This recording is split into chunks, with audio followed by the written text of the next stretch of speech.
Have you ever heard of a haunting so terrifying that even seasoned police officers refuse to enter the house? What if I told you that this horror movie is based on real documented events, not just rumors, but actual police reports, social worker logs, and eyewitnesses who swore they saw children levitate?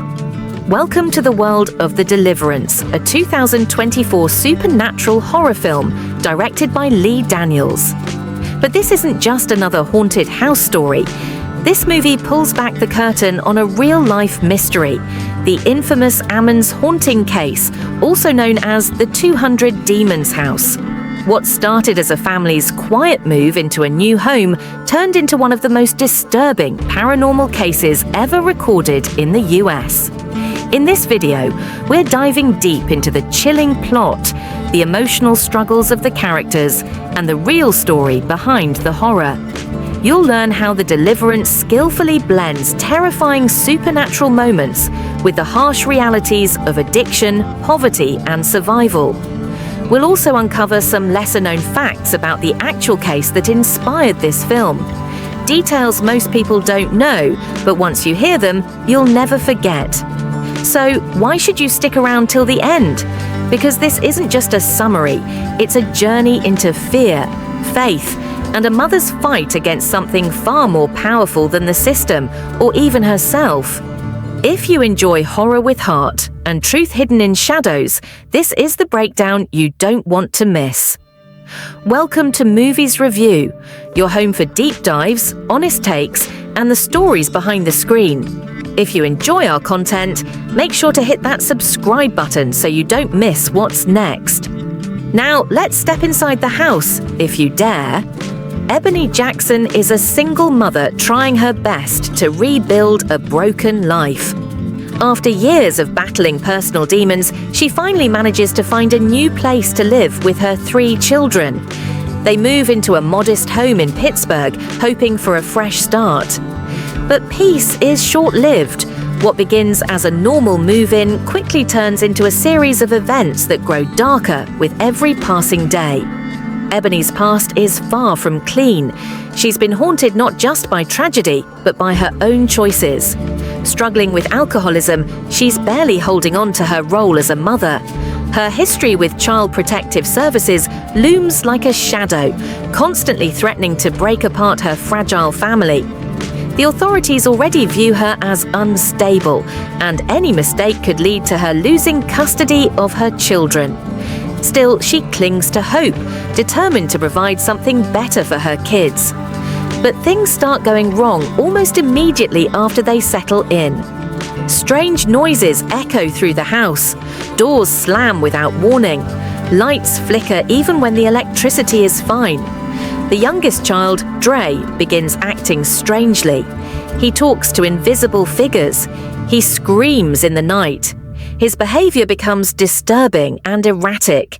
At first, Ebony thinks it's just trauma or stress, but then Dre starts doing things that seem impossible, like speaking in a deep, unfamiliar voice or floating inches above his bed. Soon, the whole family is affected. The middle child begins withdrawing, the oldest becomes aggressively protective, and Ebony finds herself battling not just poverty and suspicion from the outside world, but an unseen force inside her home. Social workers witness disturbing events they can't explain.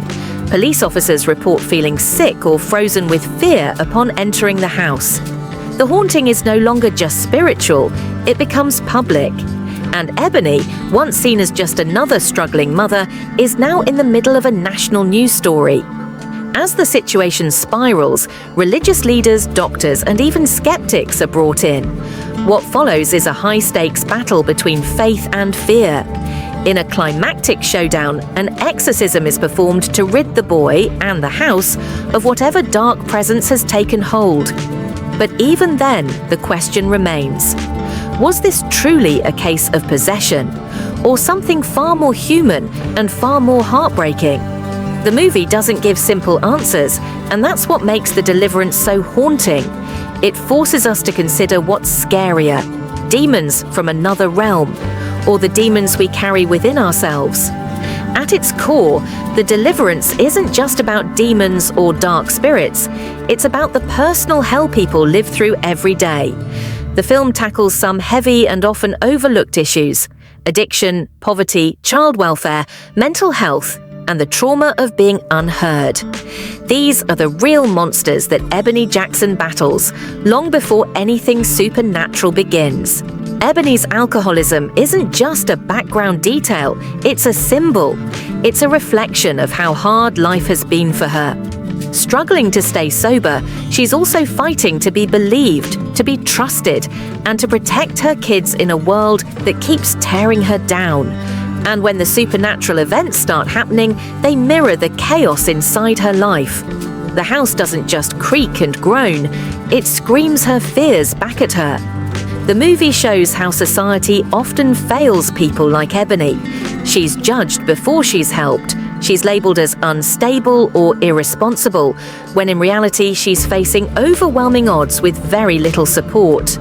The haunting becomes a metaphor for how trauma can fester in silence. It also explores how poverty and systemic neglect can trap people in dangerous situations with no real way out. But The Deliverance also leans heavily into the theme of faith, both religious and personal. When no one else believes her, Ebony turns to her own strength and to spiritual help. The film doesn't treat faith like a quick fix, but as a battle in itself. It's about trusting something unseen, whether it's God, yourself, or the belief that things can get better. Even the exorcism scene is layered. It's not just about casting out a demon, but about confronting all the pain Ebony has carried for years. The supernatural becomes a mirror for the emotional. Every flickering light, every shadow in the corner reminds us that trauma doesn't always look the way we expect, and healing doesn't come easily. The Deliverance uses horror to make us think deeply about real-life struggles that often stay hidden, and that's what makes its message so powerful. One of the film's strongest elements is the powerhouse performance by Andra Day as Ebony Jackson. Best known for her musical career and her Oscar-nominated role in The United States vs. Billie Holiday, Day once again proves she can carry heavy emotional weight on screen. Her portrayal of Ebony is raw, intense, and heartbreaking. You feel her desperation in every shaky breath, in every terrified glance, in every moment she tries to hold her family together when everything is falling apart. Andra Day doesn't play Ebony like a typical horror movie lead. She's not a victim. She's not helpless. She's a woman drowning in pain, doing everything she can to survive. Her performance is what grounds the film, making the supernatural feel believable because the emotion is so real. Whether she's pleading with social workers, facing her own past, or standing up to the darkness threatening her son, Day delivers a performance that is both powerful and deeply human. Supporting performances also add serious emotional depth. Glenn Close plays a seasoned social worker who enters the story with skepticism, but slowly becomes emotionally invested. Her role adds a layer of realism to the film, showing how professionals often struggle to understand situations that blur the line between mental health and the paranormal. Monique brings a fierce intensity to her role as a spiritual advisor, channeling both wisdom and fear as she tries to help Ebony. Her presence is commanding, and her character adds to the film's tension and spiritual weight. Director Lee Daniels deserves credit for his vision. Known for emotionally rich dramas like Precious and The Butler, Daniels brings that same emotional depth to The Deliverance. But here, he pushes into horror territory without losing the humanity of his characters. It's clear he wanted this movie to be more than just jump scares. He blends real-world struggle with supernatural terror, making the viewer feel like the true horror might be what's happening off-camera: the judgment, the doubt, the loneliness. Though the film occasionally leans too far into conventional horror, Daniels' direction keeps it grounded. He makes bold choices, both visually and emotionally. Whether it's tight, suffocating close-ups of Ebony or long, tense shots of the haunted home, The style always serves the story. It's not just about fear, it's about feeling what these characters feel. When The Deliverance dropped on Netflix, it didn't take long for audiences and critics to start talking, and the opinions were split. Some praised the film for its bold storytelling and emotional performances. Others criticized its shift from grounded drama to familiar horror movie tropes. It's one of those movies that leaves people divided, not because it's bad, but because it tries to do so much. Most critics agree that Andra Day's performance is the standout. Even reviews that were lukewarm about the film still pointed out how deeply she committed to the role of Ebony. Her performance gave the movie its emotional core and made viewers care about what was happening, even when the plot got chaotic. The movie also earned praise for its ambition.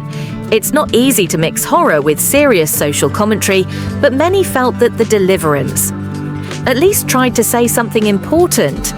Critics from indie film outlets and social commentators pointed out that it brought attention to real-life issues like how the system treats black mothers, especially those dealing with poverty or addiction. In that sense, the film stood out from your average ghost story. However, not all feedback was glowing. Some felt the film lost focus in the second half.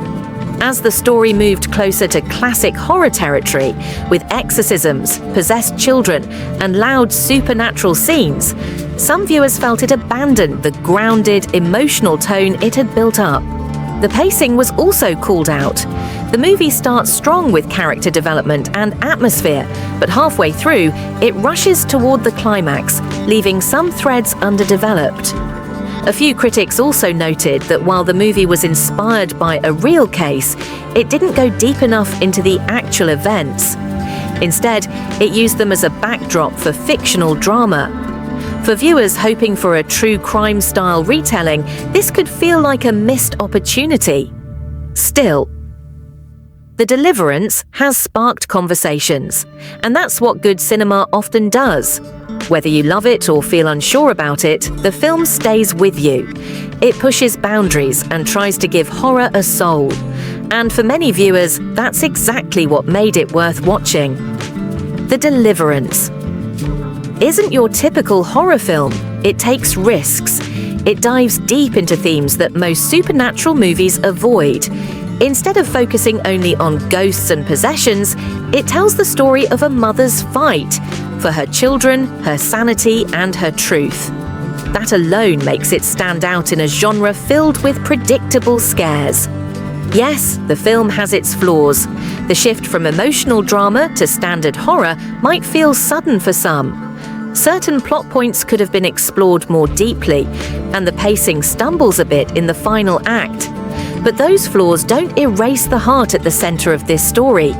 Director Lee Daniels clearly aimed to say something meaningful about trauma, about faith, and about how easy it is to dismiss someone when we don't understand their pain. What really keeps this movie grounded is the performance by Andra Day. She brings humanity to the horror. She makes you feel every struggle and every moment of hope, even when the world around her is falling apart. The supernatural events may drive the plot, but it's her emotional journey that stays with you. If you enjoy horror that goes beyond just scary scenes, if you're drawn to stories that combine fear with real-life issues, you may find The Deliverance worth your time. It challenges viewers to look deeper, to question what's real and what's imagined, and to consider how society treats people who are already living on the edge. So, what did you think? Did The Deliverance haunt you in more ways than one? If you found this review helpful or thought-provoking, make sure to hit that like button. Don't forget to subscribe to our channel, Movies Review, for more deep dives into the films that leave a lasting impression. Thanks for watching, and we'll see you in the next video.